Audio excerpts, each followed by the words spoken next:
আজি তোমালোকক কি খবৰ দিম? আজি একো নাখাও নেকি, কাৰণ আমি ৰোজা ৰাখিছো নহয়। হয় নেকি? মই গমেই নাপাওঁ। বেয়া নাপাবা দেই, মই সুধিলো যে। নাই কিনো বেয়া পাম, আমি খাম নহয়। ইফতাৰ কৰি আহি আপোনাৰ দোকানত আকৌ চাহকাপ খাই যাম। ছোৱালী তুমি বহা, মই অকণমান বজাৰ কৰিব যাব লাগিব নহয়। বলা মোৰো বজাৰ কৰিব লগা আছে।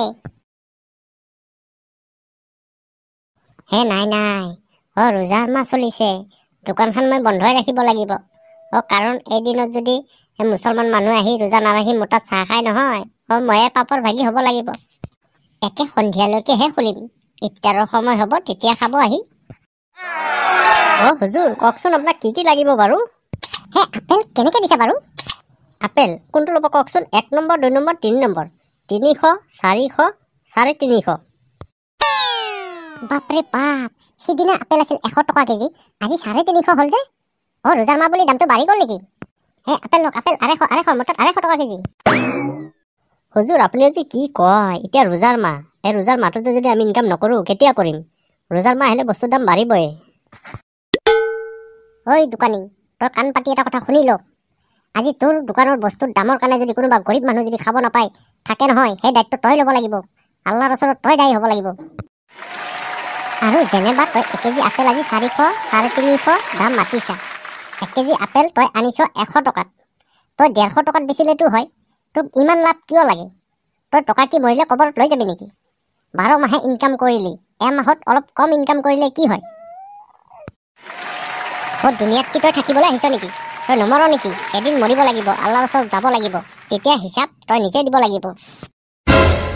আজি তহঁতে টকা টকা টকা বুলি মৰি থকা, এইটো ইমান লাভ হ'ব, সেইটো সিমান লাভ হ'ব, এই মাহটোত তই কমকে লাভ কৰচোন।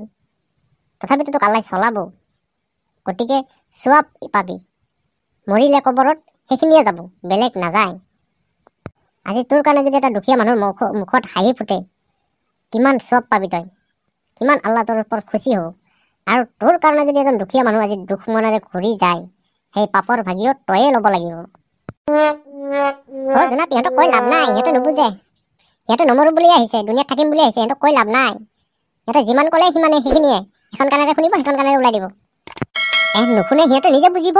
আমাৰ ক'ব কি আছে? আমাৰ ক'বৰ দায়িত্বটো আমি কৈছো, আমি আল্লাহৰ ওচৰত জবাবদেহি হ'ব নোৱাৰো নহয়, সিহঁতে নিজে হ'ব। হুজুৰ মতত আহা, 250 দিব নালাগে, যোৱা। 150 টকা দি লৈ যোৱা। মই 120 টকা দি আনিছো, 30 টকা মোক লাভ দিয়া, লৈ যোৱা। বেপাৰ সদায় সেনেকে কৰিবা, মিছা কথা নকবা। 120 টকাত আনিছো, মই 130 টকাত দি লৈ যোৱা। নকবা মই 150 টকাত আনিছো, 200 টকা মোক লাগিবই। 120 টকাত আনিছা যদি 120 টকাই কবা, আৰু নকলেও নাই, মোক এইখিনি হ'লে নিব পাৰিবা, নহ'লে নাই আৰু। মিছা কথা ৰমজান মাহত নকবা, ৰমজান মাহত বুলি নহয়, এনেও নকবা। মোৰ বাৰু ইমান অভাৱো নাই, ওপৰৱালাই বহুত দিছে। মই বাৰু 200 টকা দিয়ে কিনি খাম। 150 কৈছে, মই 200 দিম। কিন্তু যিবোৰ দুখীয়া মানুহ আহে, সিহঁতক পাৰিলে কমতে দিবা, 10 টকা 20 টকা লাভ ৰাখি দিবা। কাৰণ এইটো মাহত বহুত চোৱাব পাবা। কাৰণ এদিন যদি মৰিব লাগে, ইমান টকাৰে আমি কি কৰিম? চলি খাই যাব পাৰিলে হ'ল, ল'ৰা ছোৱালীকেইটাক ভাল শিক্ষিত কৰি থৈ যাব পাৰিলে হ'ল। ইমান টকাৰে আমাক নালাগে নহয়, ইমান টকাৰে আমি কি কৰিম? মৰিলেতো আমাৰ লগত নাযায় নহয়, আমাৰ লগত যাব নামাজ, ৰোজা, কোৰাণ, সেইখিনিহে যাব, ভাল বেয়া। গতিকে মানুহৰ লগত সদায় ভাল বেয়া ব্যৱহাৰ পাতি ভালকে ৰাখিবা, নমাজ ৰোজা কৰিবা, আল্লাহৰ হুকুম মানি চলিলে সেইখিনি হৈ যাব। আল্লাহৰ হুকুম মানিবা, নবীৰ তৰিকাত চলিবা। হয় হুজুৰ, মই বুজিছো, চিন্তা কৰিব নালাগে। মই পাৰিলে দুখীয়া মানুহ আহিলে মোৰ লাগে লছেই হওক, মই কম দামতে সিহঁতক দিম। দিয়া, মোক 1 কেজি আপেল বান্ধি দিয়া, আৰু 1 কেজি খেজুৰ বান্ধি দিয়া। আৰু মোৰ দামটো কিন্তু সেই দুখীয়া মানুহ বুলি লগাব নালাগে দিয়ক, তোমাৰ যিখিনি ইচ্ছা যায় সেইখিনি লগাবা, মই সেইখিনিয়ে দিম।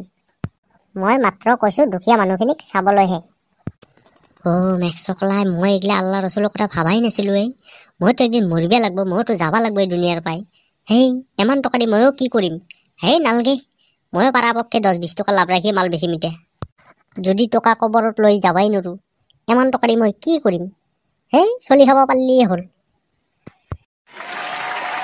মই যদি বেলেগক ঠগে লওঁ ইয়াৰ পাই, আল্লাহেও মোক দিব শিক্ষা। গতিকে মই আৰু নঠগাওঁ। মই যি দামত কিনছো তাতকে লাগে 20 টকা 30 টকা লাভ ৰাখি মাল বেচিম আৰু এতিয়া। কাৰণ মৰবা লাগলি কবৰত আল্লাহ মোক কি কৰিব হিচাপ নাই। ময়ো আজিৰ পাই আল্লাহৰ হুকুম নবীৰ তৰিকা মানি চলিম। হুজুৰ, 400 টকাৰ আপেলটো 200 টকা দিবা, লোৱা। 180 টকা মোৰ কিনা আছে, মোক 200 টকা দিলেই হ'ল। দিয়া পিছে মই ইমান টকা পইচা নাথাকা মানুহটো, মই দাম শুনি ভয় খাইছিলোঁ, তুমি বেয়া নাপাবা। তোমাক বহুতখিনি কথা ক'লেও।